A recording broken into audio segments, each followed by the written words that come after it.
Welcome to Shukla study point. आप सभी का स्वागत है आपके अपने YouTube channel Shukla study point में। मैं शिवम शुक्ला आप सभी दोस्तों का हार्दिक स्वागत करता हूं। आज के वीडियो के माध्यम से हम लोग चर्चा करेंगे analytic ability and digital awareness के बारे में। Analytic ability and digital awareness को हिंदी में विश्लेषण क्षमता एवं डिजिटल जागरूकता के नाम से जानते हैं। बीए, बीएससी, बीकॉम, बीएससी एजी, बीएससी होम साइंस में को करिकुलर कोर्स के रूप में शामिल किया गया है। नवीनतम एजुकेशन पॉलिसी के अंतर्गत आप सभी को पता होगा हर एक सेमेस्टर में एक को करिकुलर कोर्स आपको पढ़ना होता है। को करिकुलर कोर्स का मतलब होता है अनिवार्य प्रश्न पत्र, यानी उस पर्चे को आपको करना ही होता है, उस पेपर को आपको करना ही होता है। उसमें 100 नंबर का प्रश्न आएगा तो उनमें से 33 नंबर पाना अनिवार्य होता है। अगर 33 नंबर आप नहीं पाते हैं तो आप फेल हो जाते हैं उसमें और आपको दोबारा से वो परीक्षा देनी पड़ती है। तो आप लोग ये परीक्षा ज़रूर पास करें, ठीक है? चूँकि बिना इसके आप पास इसको नहीं करेंगे जब तक, तब तक आपका फाइनल रिज़ल्ट नहीं आएगा। ये बात ध्यान रखेंगे। तो ये बहुत ही महत्वपूर्ण हो जाता है और ये आपके उपयोगिता के लिए रखा गया। को-करिकुलर कोर्स का मतलब सीधा-सीधा आप देखते होंगे, फर्स्ट सेमेस्टर में फूड न्यूट्रिशन एंड हाइजीन पढ़ा आपने, सेकंड सेमेस्टर में फर्स्ट एड एंड हेल्थ पढ़ा। इसी प्रकार से आप आगे पढ़े, थर्ड सेमेस्टर में human values and environmental studies के बारे में पढ़ा। आपने फोर्थ सेमेस्टर में फिजिकल एजुकेशन एंड योगा के बारे में पढ़ा। फिफ्थ सेमेस्टर में हम लोग पढ़ रहे हैं analytic ability and digital awareness के बारे में। तो आइए हम जानते हैं कि analytic ability and digital awareness से कैसे प्रश्न आपकी परीक्षा में आते हैं, उसको समझेंगे। इससे पहले कई सारे वीडियोज़ मैं दे चुका हूँ। जो रीज़निंग वाला आपका पोर्शन है यानी एनालिटिक एबिलिटी वाला, इसको मैंने कई लेक्चर इसके बोर्ड पर भी पढ़ाए हुए हैं और उसको मैंने जो क्वेश्चंस होते हैं उनको सॉल्व भी करवाया है और ऑब्जेक्टिव टाइप के मॉडल पेपर भी दिए हैं। तो आप उनको देख लीजिएगा। और डिजिटल जागरूकता के मैंने 2 वीडियो इससे पहले दे रखे हैं, 2 चैप्टर। मैंने बताया था कि भाई डिजिटल जागरूकता को मैं 5 चैप्टर में कंप्लीट करूँगा, ठीक है? तो 2 चैप्टर इससे पहले मैंने करवा दिए हैं। अब बच रहे हैं आपके 3 चैप्टर। तो उसी में से आपका ये तीसरा चैप्टर होगा डिजिटल जागरूकता का, सॉरी इसका डिजिटल अवेयरनेस का। हमने चर्चा कर लिया था एमएस वर्ड के बारे में। हमने उससे पहले कुछ कंप्यूटर की बेसिक जानकारी के बारे में ऑब्जेक्टिव प्रश्नों पर चर्चा कर ली थी। अब हम लोग आज की वीडियो के माध्यम से एमएस एक्सेल से बनने वाले प्रश्नों पर चर्चा करेंगे।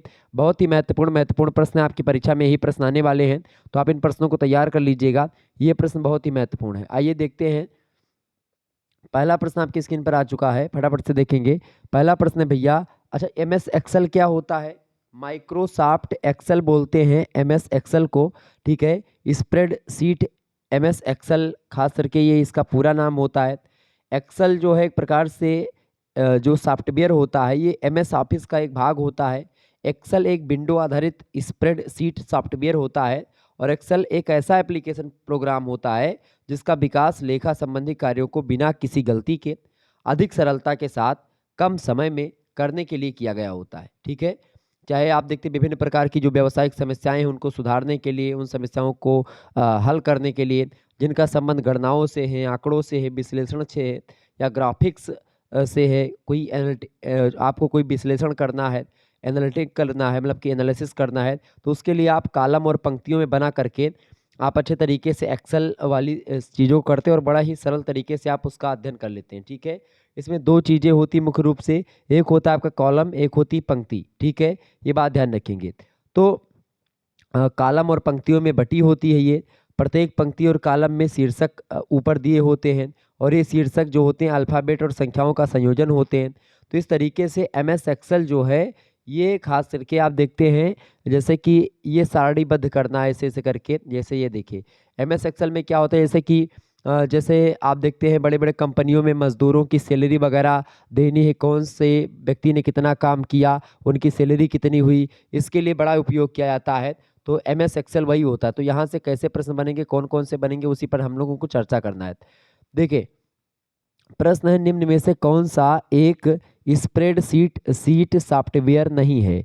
प्रश्न आपका पहला ये पूछा गया कि स्प्रेड सीट सॉफ्टवेयर कौन सा नहीं है? ऑप्शन ए दिया एमएस एक्सेल, ऑप्शन बी दिया है लोटस 123, ऑप्शन सी दिया है वर्ड स्टार और ऑप्शन डी दिया उपरोक्त सभी। देखिए स्प्रेड सीट सॉफ्टवेयर जो है वो एमएस एक्सेल और लोटस 123 ये 3 मतलब हैं, जबकि वर्ड स्टार जो है ये नहीं है। तो ऑप्शन नंबर इसका सी लगा देंगे। ये एक स्प्रेडशीट सॉफ्टवेयर नहीं है, वर्ड स्टार बाकी दोनों हैं। आगे देखें। अगला प्रश्न है क्रियात्मक फाइल का विस्तार है। क्रियात्मक फाइल का विस्तार है the extension of executable file is, बताएं करेक्ट आंसर इसका क्या हो जाएगा। तो इसका मतलब कि क्रियात्मक फाइल का जो विस्तार होता है वो होता है dot E X E. Dot E X E जो होता है क्रियात्मक फाइल का विस्तार होता है। Option number C correct answer हो जाएगा। इन प्रश्नों को एकदम से रट लीजिएगा, यही प्रश्न आपकी परीक्षा में बनने वाले हैं। आगे देखिएगा, अगला प्रश्न है आपकी परीक्षा की दृष्टि से महत्वपूर्ण है। प्रश्न है एम एस एक्सेल 2003 में एक स्प्रेड सीट में अधिकतम कितनी पंक्तियां होती हैं। How many rows are there in the spreadsheet at the maximum, बताएं। तो इसमें जो एम एस एक्सेल 2003 में आया था उसमें एक स्प्रेड सीट में अधिकतम पंक्तियों की अगर बात करें तो लगभग 65,536 पंक्तियां होती हैं। ऑप्शन नंबर डी में दिया है 65,536 करेक्ट आंसर हो जाएगा। आगे देखेंगे, अगला प्रश्न है, प्रश्न आपकी स्क्रीन पर आ चुका है। एम एस एक्सेल 2003 में एक वर्क सीट में अधिकतम कितने कॉलम होते हैं। तो एक वर्ग सीट में कितने कॉलम होते हैं। How many columns are there at maximum in a worksheet. ठीक है, वर्क सीट बोलो या वर्क शॉप बोलो, मतलब कि वर्क सीट ही बोलेंगे। ठीक है, ये बात ध्यान रखेंगे, इंपॉर्टेंट होता है ये और परीक्षा की दृष्टि से महत्वपूर्ण है। वर्क बुक कहा जाता है इसको। ठीक है, वर्क सीट को या स्प्रेड सीट को वर्क बुक भी कहा जाता है। ठीक है, तो चाहे आप वो बोलो चाहे ये बोलो, बताएं। तो एम एस एक्सेल में एक वर्क सीट में अधिकतम कितने कॉलम होते हैं। तो अधिकतम कितने कॉलम होते हैं भैया, 256 कॉलम होते हैं। पंक्तियां 65,536 हो सकती हैं। ठीक है, तो ऑप्शन नंबर इसका सी करेक्ट आंसर हो जाएगा। आगे देखिएगा, एम एस एक्सेल एक है, एम एस एक्सेल इज आ, बताएं क्या होता है वो। तो स्प्रेड सीट पैकेज होता है ये, option number C correct answer हो जाएगा। आगे देखेंगे, समंक विश्लेषण के लिए कौन सा विशेष सॉफ्टवेयर प्रयोग होता है। Which special software programmes used for data analysis, बताएं। समंक विश्लेषण के लिए कौन सा विशेष सॉफ्टवेयर का प्रयोग करते हैं। तो हम प्रयोग करते हैं स्प्रेड सीट का प्रयोग। ठीक है, किसका, स्प्रेड सीट का प्रयोग करते हैं। Option number D correct answer हो जाएगा। एमएस वर्ड का प्रयोग आप डॉक्यूमेंट वगैरह बनाने में करते हैं। ठीक है, option number D correct answer होगा।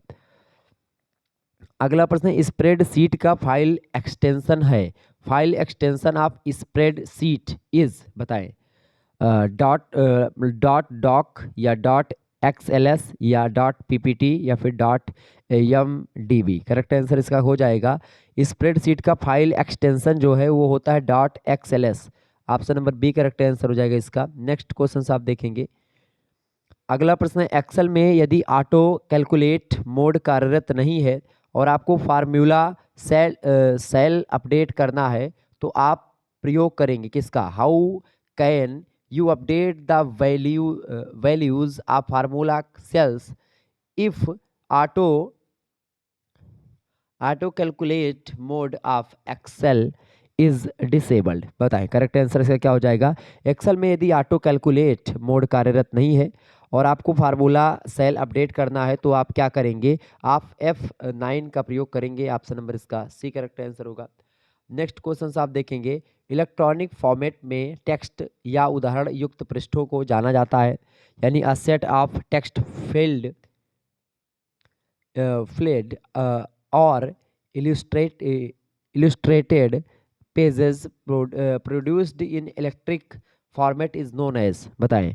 इलेक्ट्रॉनिक फॉर्मेट में टेक्स्ट या उदाहरण युक्त पृष्ठों को जानते हैं हम किसके नाम से, इलेक्ट्रॉनिक पुस्तक या फिर ई पुस्तक, जिसको दोनों बोल सकते हो, ई पुस्तक या इलेक्ट्रॉनिक पुस्तक। ई पुस्तक का ही फुल फॉर्म होता है इलेक्ट्रॉनिक पुस्तक। ऑप्शन नंबर, अच्छा ई बुक कहते हैं अंग्रेजी में इसको, या इलेक्ट्रॉनिक बुक। ऑप्शन नंबर इसका सी लगा देंगे, ए और बी दोनों करेक्ट आंसर हो जाएगा। आगे देखिएगा, एक्सेल में डेटाबेस की एक कतार कही जाती है। तो एक्सेल में डेटाबेस की एक कतार क्या कही जाती है, a row of data sheet database in Excel is known as, उसको बोलते हैं record. Option number A correct answer हो जाएगा। नेक्स्ट क्वेश्चन आप देखेंगे, प्रश्न है बड़ा जबरदस्त है। एमएस एक्सेल में डेटाबेस की प्रत्येक पंक्ति क्या कहलाती है। In MS Excel every column of database is known as field, उसको बोलते हैं, क्या बोलते हैं उसको, field. Option number B correct answer होगा। नेक्स्ट क्वेश्चन से, दो टेबलों में संबंध स्थापित करने के लिए किस कुंजी का प्रयोग किया जाता है। Which key is used to make the relation between two tables, बताएं करेक्ट आंसर क्या हो जाएगा इसका। इसका करेक्ट आंसर हो जाएगा फॉरेन। ठीक है, दो टेबलों में संबंध स्थापित करने के लिए जिस कुंजी का प्रयोग करते हैं वो कुंजी है फॉरेन। ठीक है, ऑप्शन नंबर इसका ए करेक्ट आंसर होगा। आगे देखिए, अगला प्रश्न आपसे पूछा गया है, एक नई वर्कबुक डैश सीटों से खुलती है, बताएं। A new workbook opens with dash seats, तो 3 सीटों से खुलती है, ऑप्शन नंबर इसका सी करेक्ट आंसर हो जाएगा। आगे देखेंगे, अगला क्वेश्चन आपकी स्क्रीन पर आ चुका, फटाफट से देखेंगे। वीडियो को लाइक और शेयर कर दीजिएगा, चूंकि इसी प्रकार से वीडियोस लगातार मैं देता रहता हूं। इससे पहले 2 वीडियोस और ऑलरेडी पड़े हुए हैं और 5 वीडियो लगभग आपके रीजनिंग वाले डाले हैं हमने, तो उनको भी आप देख लीजिएगा। बाकी और वीडियो रीजनिंग की आएगी और इसकी भी 2 जो क्लास बची हुई है उसकी भी कंप्यूटर वाली आ जाएगी 1-2 दिनों में। तो आपका लगभग ये पूरा सिलेबस कंप्लीट हो जाएगा। बाकी और मॉडल पेपर में देता रहूँगा। देखिए, प्रश्न आपकी स्क्रीन पर आ चुका है, प्रिंट डायलॉग बॉक्स खोलने के लिए या खोलने के संयोग प्रयोग कीजिए, बताएं। प्रश्न है, प्रिंट डायलॉग बॉक्स खोलने के संयोग प्रयोग कीजिए। To open print dialog box use combination, बताएं। तो CTRL + P अगर आप की का यूज़ करोगे तो आप जो है डायलॉग बॉक्स खोल पाओगे, print dialog box. Next question से, एक डॉक्यूमेंट में मापने का टूल क्या है? The measuring tool of a document is, तो इसका एक डॉक्यूमेंट के मापने का जो टूल है उसको बोलते हैं रूलर। ठीक है, option number B correct answer होगा। अगला क्वेश्चन आपकी स्क्रीन पर आ चुका है, बढ़िया प्रश्न है, कौन सा स्क्रॉल बार डॉक्यूमेंट को ऊपर नीचे करने में प्रयोग किया जाता है? Which scroll bar is used to move the document up और डाउन? करेक्ट आंसर इसका क्या हो जाएगा, फटाफट से आप बताएंगे। वर्टिकल या हॉरिजॉन्टल या दोनों या फिर नन ऑफ दीज? तो उद्धग्र यानी कि जो वर्टिकल होता है वही, तो वर्टिकल स्क्रॉल बार डॉक्यूमेंट के ऊपर नीचे करने में प्रयोग किया जाता है। ऑप्शन नंबर इसका ए करेक्ट आंसर होगा।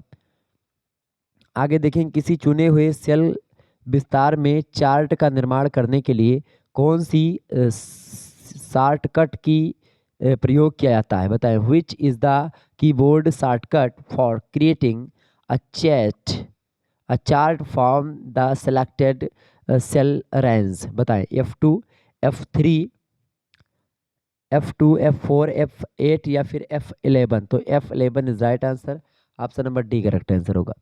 नेक्स्ट क्वेश्चन आप देखेंगे, निम्न में से कौन एक एक्सेल में वैलिड जूम प्रतिशत नहीं है? वैलिड जूम प्रतिशत क्या नहीं है? अंग्रेजी में प्रश्न है, which of the following is not a valid zoom percentage in Excel? इसका करेक्ट आंसर हो जाएगा आपका, क्या होगा भाई? इसका करेक्ट आंसर हो जाएगा 500 इज राइट आंसर। ठीक है, नेक्स्ट क्वेश्चन हो जाएगा डी ऑप्शन इसका। अगला प्रश्न है, स्प्रेड शीट पैकेज है, spread sheet is a package, किसका पैकेज है? स्प्रेड शीट जो होता है वो इन सभी का पैकेज है। किसका? MS एक्सेल का भी है, लोटस 1 2 3 का भी है और जो है सिम्फोनी का भी है। Option number D correct answer हो जाएगा, इन सभी का पैकेज होता है, स्प्रेड शीट पैकेज है MS एक्सेल और इन सभी का। आगे देखें, वर्कशीट में प्रत्येक कॉलम की चौड़ाई कितने अक्षरों के बराबर होती है? In worksheet the width of each column is equal to how many letters? Important प्रश्न है, प्रश्न आपसे पूछा जा रहा है भाई, प्रश्न है कि वर्कशीट में प्रत्येक कॉलम की चौड़ाई कितने अक्षर के बराबर होती है? तो 8.43 के बराबर होती है, option number A correct answer होगा। आगे देखिएगा, अगला प्रश्न है, निम्न में से कौन सा एक्सेल का बिल्ट इन फंक्शन नहीं है? Which of the following is not a built in function of Excel? बताएं। टोटल, सम या एवरेज या मैक्स? करेक्ट आंसर क्या हो जाएगा इसका, बताएं। निम्न में से, या प्रश्न आपसे पूछा जा रहा है कि कौन सा एक्सेल का बिल्ट इन फंक्शन नहीं है? तो टोटल उसका बिल्ट इन फंक्शन नहीं है, बाकी मैक्स, एवरेज और सम ये हैं। ऑप्शन नंबर इसका ए करेक्ट आंसर हो जाएगा। आगे देखेंगे, निम्न में से कौन सा स्प्रेडशीट के प्रारूप का भाग है? Which of the following is a part of spreadsheet format? बताएं। स्प्रेडशीट के प्रारूप का भाग इनमें से कौन सा है? ऑप्शन ए दिया वर्कबुक, ऑप्शन बी दिया है डॉक्यूमेंट विंडो, ऑप्शन सी है डेटा फाइल, ऑप्शन डी है डाटा रिकॉर्ड। करेक्ट आंसर हो जाएगा इसका, स्प्रेडशीट के प्रारूप का भाग है वर्कबुक, ऑप्शन नंबर इसका ए में दिया वर्कबुक, करेक्ट आंसर हो जाएगा। आगे देखेंगे, अगला प्रश्न है, MS एक्सेल 2000 मतलब कि 2010 की वर्कशीट में पंक्ति यानी रो की अधिकतम संख्या कितनी है? बताएं। तो MS एक्सेल 2010 में आया, उसकी वर्कशीट में पंक्ति की यानी रो की संख्या जो है वो कितनी है भैया, वो है कितनी है 10,48,576। ऑप्शन नंबर इसका सी करेक्ट आंसर हो जाएगा। MS एक्सेल 2010 की वर्कशीट में कितने कॉलम होते हैं, तो कॉलम की अगर बात की 16,384 कॉलम की बात की गई है। और जबकि जो मतलब कि इसमें कॉलम और पंक्ति पंक्ति 10,48,576 हैं, और कॉलम की बात करें तो 16,384। नेक्स्ट क्वेश्चन है, एक्सेल के सारे मैक्रो कीबोर्ड शॉर्टकट निम्न में से जो कि जोड़ते हैं वह है, बताएं। In Excel all macro keyboard shortcuts include dash key, उसको बोलते हैं CTRL। Option number B correct answer होगा। आगे देखेंगे, अगला प्रश्न है, एक्सेल में किस ओपिनियन या किस ऑप्शन का प्रयोग करके चार्ट बनाए जाते हैं। In Excel chart are created using which option, बताएं। चार्ट विजाई, पॉइलट टेबल, या पाई चार्ट, या बार चार्ट। करेक्ट आंसर इसका क्या हो जाएगा, इसका करेक्ट आंसर हो जाएगा चार्ट विजाई का प्रयोग करके चार्ट बनाए जाते हैं एक्सेल में। मतलब कि चार्ट बिजाई मतलब चार्ट बिजाई ऑप्शन का प्रयोग करके चार्ट बनाए जाते हैं। तो ऑप्शन नंबर इसका लगा देंगे चार्ट बिजाई करेक्ट आंसर हो जाएगा। नेक्स्ट क्वेश्चन आप देखेंगे, MS वर्ड के ऊपर MS एक्सेल का एक मुख्य कार्य क्या है। One important function of MS Excel, बताएं। करेक्ट आंसर इसका क्या हो जाएगा, MS वर्ड के ऊपर MS एक्सेल का एक मुख्य कार्य ये होता है गणितीय गणना को ज्ञात करना, ये सबसे इंपॉर्टेंट होता है, ठीक है, mathematical calculation. Option number C correct answer होगा। नेक्स्ट क्वेश्चन और इस वीडियो का लास्ट प्रश्न है, एक्सेल में आप एक सेल के फॉर्मेट को दूसरे सेल में कॉपी कर सकते हैं निम्न में से डैश का प्रयोग करके। In Excel you can copy cell formats from one cell to another by using, बताएं किस का प्रयोग करके हम ऐसा कर सकते हैं। एक्सेल में आप एक सेल के फॉर्मेट को दूसरे सेल में कॉपी कर सकते हैं, किसका प्रयोग करके, तो हम लोग फॉर्मेट पेंटर का प्रयोग करके ऐसा कर सकते हैं। ऑप्शन नंबर इसका सी करेक्ट आंसर हो जाएगा। तो इस प्रकार से लगभग और लगभग आपने 30 से 35 प्रश्नों को समझ लिया। बड़े ही इंपॉर्टेंट प्रश्न थे आपकी परीक्षा की दृष्टि से। इससे पहले वाले अगर वीडियो आपने नहीं देखे हैं तो ये वीडियो आप देख लीजिएगा। इससे पहले MS वर्ड वाला ये वीडियो है, बहुत ही महत्वपूर्ण प्रश्नों को इसमें शामिल किया गया। जैसे इसमें हमने MS एक्सेल के प्रश्नों पर चर्चा करी है, ऐसे ही MS वर्ड के प्रश्नों पर मैंने चर्चा करी इसमें।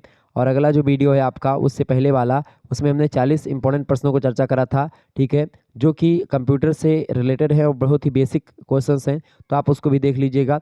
बाकी अगला वीडियो जो आएगा वो आपका वेब सर्फिंग को लेकर के होगा, उससे ही बहुत इंपॉर्टेंट प्रश्न में जो बनेंगे उसके बारे में चर्चा करूंगा। जो इंटरनेट और जो ब्राउज़र्स वगैरह होते हैं उनसे कैसे कैसे प्रश्न बनते हैं, जैसे इंटरनेट का आविष्कार कैसे हुआ और कब हुआ, इंटरनेट का आविष्कार 1986 में हुआ, इंटरनेट के बारे में और तमाम प्रकार की चीज़ें पूछी जाती हैं, ठीक है।